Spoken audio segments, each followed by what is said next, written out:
Glenn, my question's on accreditation. So I know that you mentioned ISO. A lot of folks here who've got exposure to Europe know that ISO is really important in Europe. You also, I believe, are an EcoVadis certified coach or have some exposure to EcoVadis. Are there any accreditations within those or outside of those that you see being particularly important?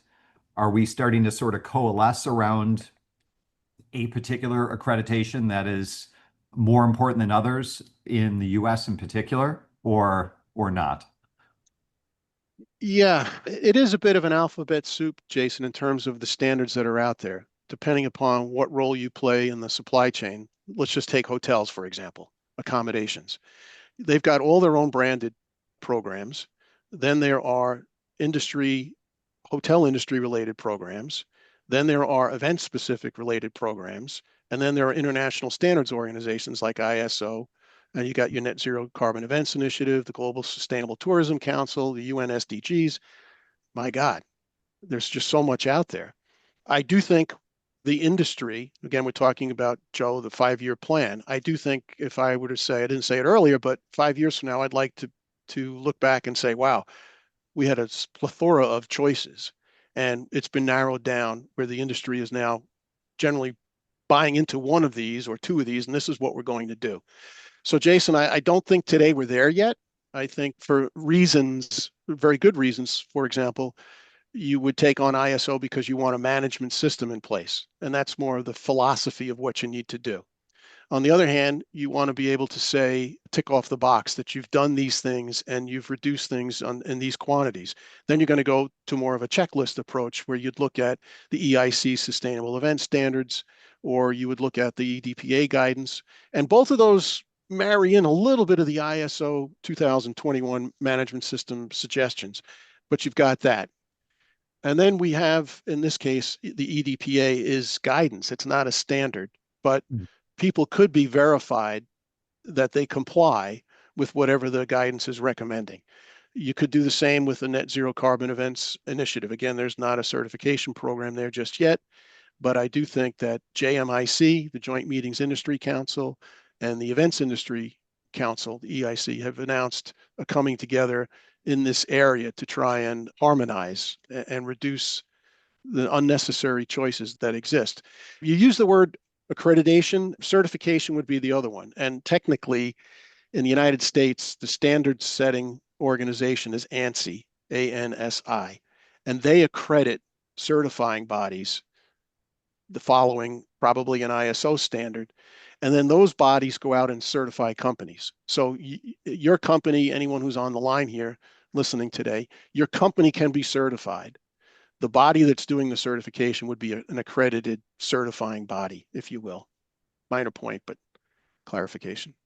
Does that help Got it. answer? Does, yeah. And how does I know a lot of people, I mean, we've approached EcoVadis we've been EcoVadis certified for the last 4 years. How would that kind of a certification body fit in? I know there are over 100,000 companies on that particular platform. Is that I know it's Yeah. generating some momentum globally as well. How would they fall into Right. this? So they're a ratings agency, not a certifying body. Okay. You submit documentation to them and they rate it based on the industry sector that you're in and come back and give you a score. And then that score is used by the buy side to evaluate their supply chain to see where they fit in. Here you have the pharma companies pushing down on their supply chain. In my case, it was an ad agency that does creative work for the pharmaceutical industry, and the pharmaceutical client, they just won the account, and post winning the account, they said to them, "What's your EcoVadis score?" And they're like, "What?" They do the dog thing, huh? And they have to explain to them what EcoVadis is. And then they hired us to come in and help that company get all their ducks in a row so that they could file documents with EcoVadis and get a rating and then move forward.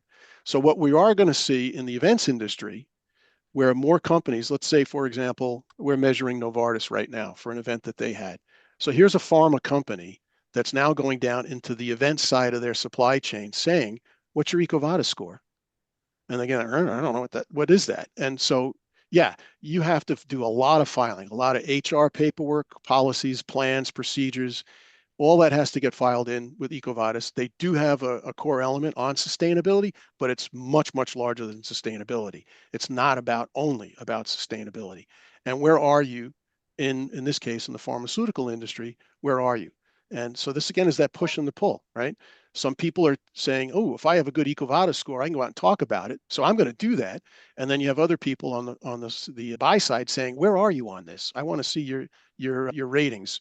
It doesn't necessarily a bad rating or a low rating doesn't necessarily take a supplier out of the box. The company just wants to see that you have done this, you are filing, you do have a rating, and then there's this continuous improvement aspect that works. So I see in my instance experience, it's been a partnership where the person who's asking is not going to judge you on whether the score is high or low.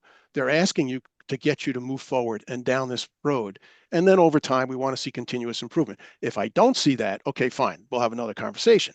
But at least I want to see you that you are doing it and taking it rather seriously.